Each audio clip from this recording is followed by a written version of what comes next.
Alaska. This is a unique little town here. It is tucked down in a pass, surrounded by mountains, and by sea on the other side. So to get here, you have to really want to get here. And there's no easy way out of here once you're here.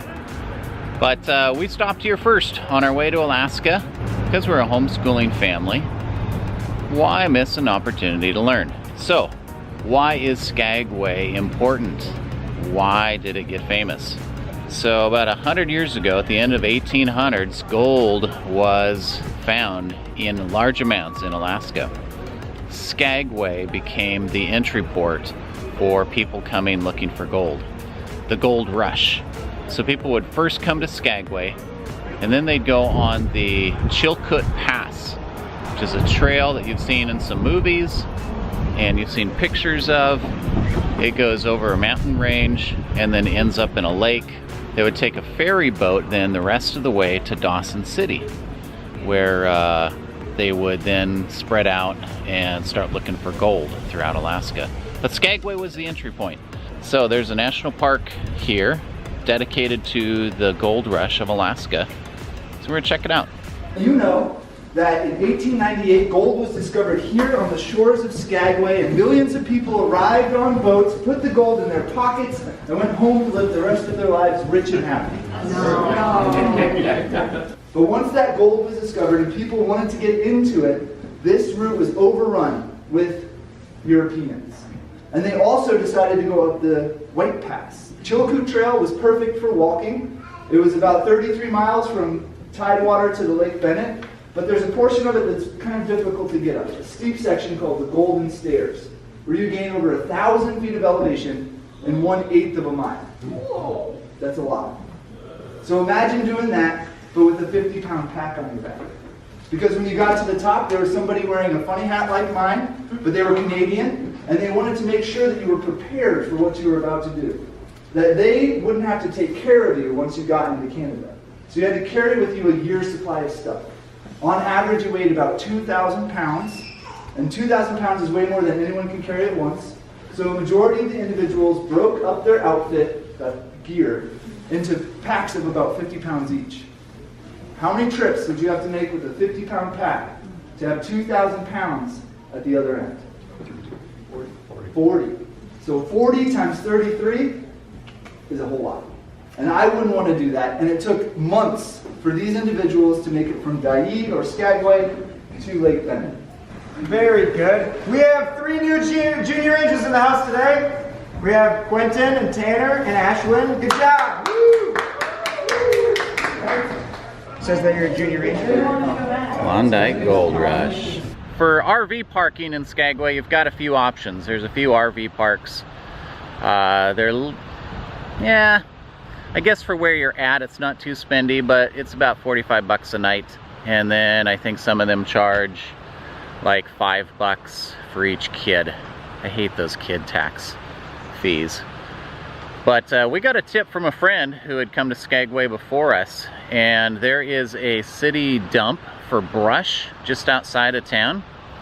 So as you can see behind me here, it's a big open area where people dump logs and brush in. And it's easy to get in with big rigs. So we've got our 2 parked way in the back of the lot, which is actually a nice secluded spot. It's been quiet here. We've been here for 2 nights. There was a police officer that showed up this morning though and said that he didn't want us parking here. He was really nice about it, and he said, you know, take your time in leaving sometime today. But I guess they really don't want you parking out here.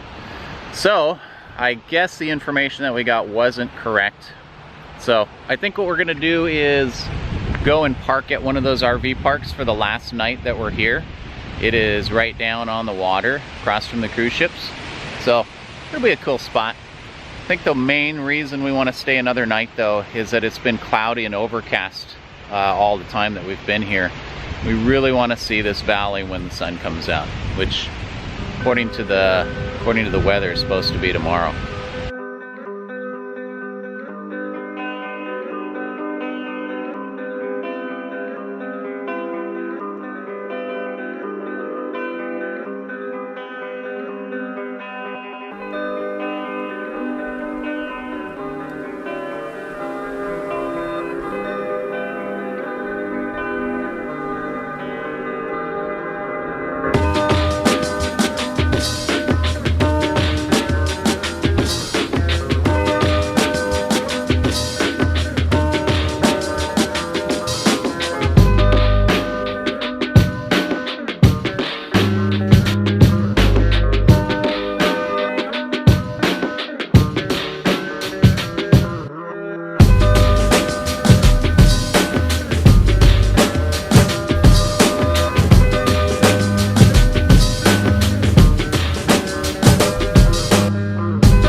Okay guys, why don't you tell us what this is? What is this at the front of this train?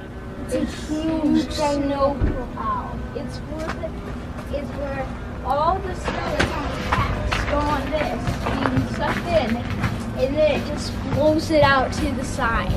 So it's like it's a snow blower. Yeah. It picks up the snow and blows it out. Yeah.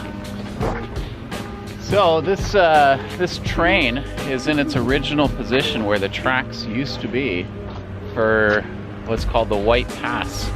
That's a pass that you now drive in on when you drive into Skagway. So, little Skagway wrap-up. It's kind of a whirlwind tour of the town. Something that I learned while visiting Skagway and going through the national park here for the Gold Rush was that it was over pretty much as fast as it began. I guess within a matter of 2 years of them finding gold, printing it in the newspaper, people coming up to Skagway and then up to Dawson Creek, 2 years it was over. All of the best claims had already been staked at that point. 100,000 people came from all over the world to this area. Only 30,000 made it up the passes to Dawson Creek, or Dawson City. And most of those, once they got there, they realized there was nothing left for them. They stayed a few days. Headed back. So let this be a lesson. Once you see something hyped in the newspaper, it is probably too late for you to get in on whatever craze is happening. But also, it makes me think the journey is the destination. So each of those people, they had a story to tell at the end of that. Whether they saw it as good or bad at the end, the experience itself was the only thing that they went home with. So I appreciate the value of the journey that we're able to take, and it's fun to be able to explore and learn along the way. It's not really so much about the destination, but just what you're learning as you go. And so hopefully they went home with a little knowledge. It was fun to learn about Jack London as the author of White Fang and Call of the Wild, and he did the trail with everyone else, but he decided he would write about it, and that's how he claimed his fortune and how he passed on what he learned to others. And so everybody had a little different take on it, something they did with it. True. Some destinations might not be worth it though, especially when they sold everything to try and strike it rich and maybe left families behind and maybe never came back home again. That is true. In fact, one of them was, we learned, the Seattle mayor. He quit his job and went searching for gold. So maybe consider the cost before you try something like that. Count the cost, yeah. There was one guy at the end of the film, he said that he started out with 34 cents or something, and in the end he'd have done it for even less than that. That kind of blew my mind. Yeah. The film that she's talking about is, there's a film in the National Park Visitor Center that talks and explains all about the Gold Rush. So definitely, if you are in the area, go to the National Park Visitor Center. Go on a ranger-led tour, very descriptive, get lots of good information about the Gold Rush that happened here and why Skagway became the town that it is today. All right, first town in Alaska. It's good. So we head off. We're gonna go up through the pass, head back into the Yukon. We'll see what's next. I'm going to home. It's cold. Skagway. It's cold. They are north. It is in Alaska. Skagway. Gold. It's rare. It's It's very light. It makes me feel rich. Yellow.